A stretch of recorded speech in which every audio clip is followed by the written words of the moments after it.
যখন কোনো ইউনিক অথবা সহজ নাস্তা খেতে ইচ্ছে করবে তখন এই নাস্তাটি বানিয়ে নিতে পারবেন। আসসালামু আলাইকুম এভরিওয়ান, রেসিপি বাই মারওয়ার্স মম চ্যানেলে সবাইকে স্বাগতম।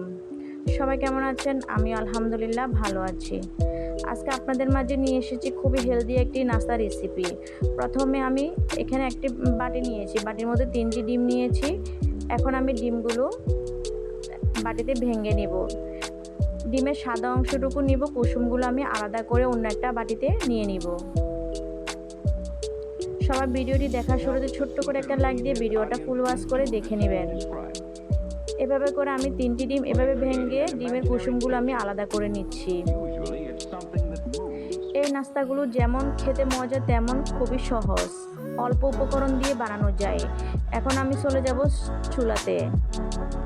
চুলাতে একটা ফ্রাই প্যান বসিয়ে এর মধ্যে আমি 2 চামচ পরিমাণ তেল দিয়ে দিয়েছি।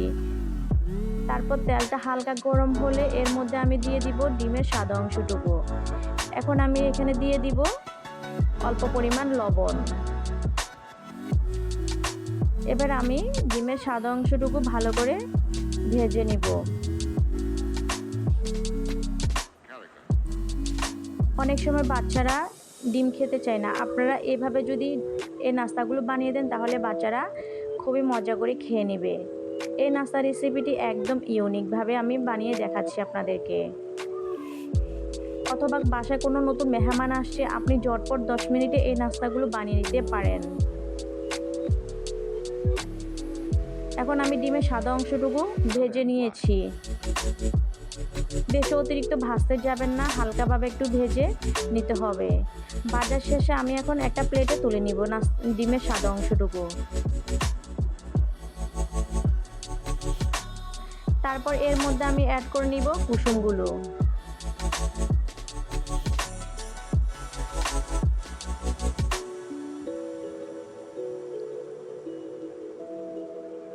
দূরে বা কাছে যেখান থেকে আমার ভিডিওটি দেখছেন সবাইকে জানাই অসংখ্য ধন্যবাদ, দোয়া ও শুভকামনা। এখন আমি এখানের মধ্যে অ্যাড করে নিব 3 চামচ পরিমাণ চিনি। আপনারা আপনাদের মিষ্টি অনুযায়ী দিতে পারেন।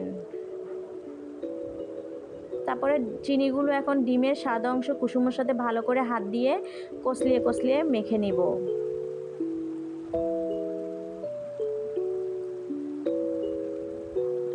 তারপর অ্যাড করে নিব অল্প পরিমাণ লবণ, স্বাদ অনুযায়ী দিতে হবে লবণ।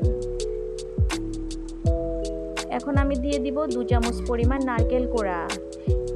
এই নারকেল কোড়াটা দিলে একটু খেতে খুবই ভালো লাগে এবং খুবই সুস্বাদু হয়, সেজন্য আমি নারকেলটা দিয়েছি। আপনারা চাইলে স্কিপও করতে পারেন। তারপরে এখন আমি এর মধ্যে অ্যাড করে দিব হাফ কাপ পরিমাণ সুজি।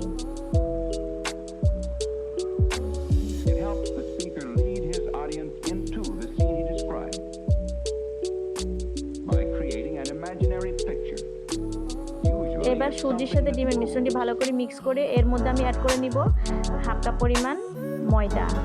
আপনারা চাইলে এখানের মধ্যে আটাও ব্যবহার করতে পারেন, তবে আমি ময়দা দিয়েছি। তারপর দিয়ে দিব 1 চামচ পরিমাণ টক দই। তারপর এখন সব উপকরণ আমি ভালো করে হাত দিয়ে মেখে নিব। তারপরে হাফ চামচ পরিমাণ বেকিং পাউডার দিয়ে দিব। এবার সব উপকরণ ভালো করে হাত দিয়ে মেখে আমি একটা ডো তৈরি করে নিব।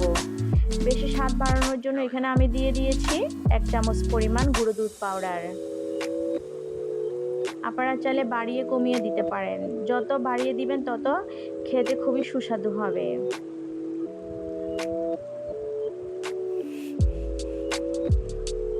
যারা নতুন বন্ধু আমার ভিডিওটি দেখছেন অথচ সাবস্ক্রাইব করেন নাই, প্লিজ আমার চ্যানেলটি সাবস্ক্রাইব করে পাশে থেকে যাবেন এবং পাশে বেল আইকনটি অন করে রাখবেন।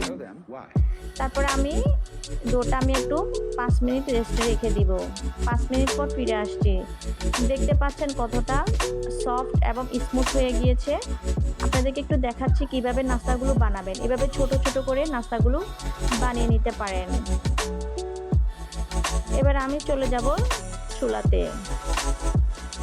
চুলায় একটি ফ্রাই প্যান বসিয়ে এর মধ্যে আমি অল্প পরিমাণ তেল দিয়ে দিব। এই নাস্তাগুলো আমি ডুবো তেলে ভাজা করব না, অল্প তেলে ভাজা করব। তারপর আমি নিজের সাইজ মতো আমি ছোট ছোট করে নাস্তাগুলো বানিয়ে নিচ্ছি। আপনারা আপনাদের নিজেদের মতন করে ছোট বড় বানিয়ে নিতে পারেন।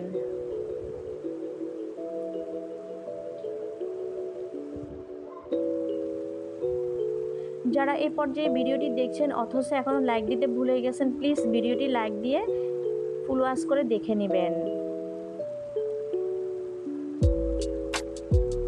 আপনাদের একটি লাইক আরও দর্শকদেরকে পৌঁছাতে সাহায্য করে। দেখতে পাচ্ছেন আমি সবগুলো নাস্তা দিয়ে দিয়েছি। এখন আমি এক পিঠ হলে আরেক পিঠ উল্টিয়ে দিব। বাসায় কোনো মেহমান আসছে, আপনি ঝটপট 10 মিনিটে এই ইউনিক নাস্তাটিও বানিয়ে দিতে পারেন। মেহমান তো খেয়ে অবাক হয়ে যাবে এবং খেয়ে খুবই প্রশংসা করবে যে এতটা মজা। আর বাচ্চাদের টিফিন হিসেবে নাস্তাগুলো দিলে বাচ্চারা একবারে মজা করে খেয়ে নেবে, টিফিন বক্স খালি আসবে। আমি আমার বাচ্চাদেরকে প্রায় এই নাস্তাটি বানিয়ে খাওয়াই, তাই আমিও ভাবলাম আপনাদের সাথে একটু শেয়ার করি।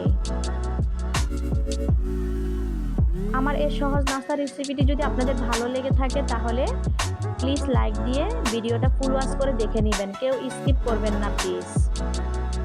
আপনাদেরকে একটু আমি কাছ থেকে দেখাচ্ছি নাস্তাগুলো কতটা ফুলকো ফুলকো হয়েছে, কতটা সুন্দর দেখতে হয়েছে, মাশাআল্লাহ। এখন আমি নাস্তাগুলো এক পিঠ উল্টিয়ে উল্টিয়ে এভাবে নাস্তাগুলো আমি একটা প্লেটে তুলে নিব। আমার রেসিপিগুলো যদি আপনাদের অতিরিক্ত ভালো লেগে থাকে তাহলে অন্যান্য মানুষকে শেয়ার করে দিবেন, পরিবার অথবা বন্ধুবান্ধব আত্মীয় স্বজনের কাছে শেয়ার করে দিবেন। সবগুলো নাস্তা আমার ভেজে নেওয়া শেষ। এখন আমি আপনাদেরকে একটু পরিবেশন করে দেখাচ্ছি নাস্তাগুলো ভিতরে কতটা সফট এবং নরম তুলতুলে লোভনীয় হয়েছে, মাশাআল্লাহ। আশা করি আমার আজকের সহজ নাস্তা রেসিপিটা আপনাদের খুবই ভালো লাগবে।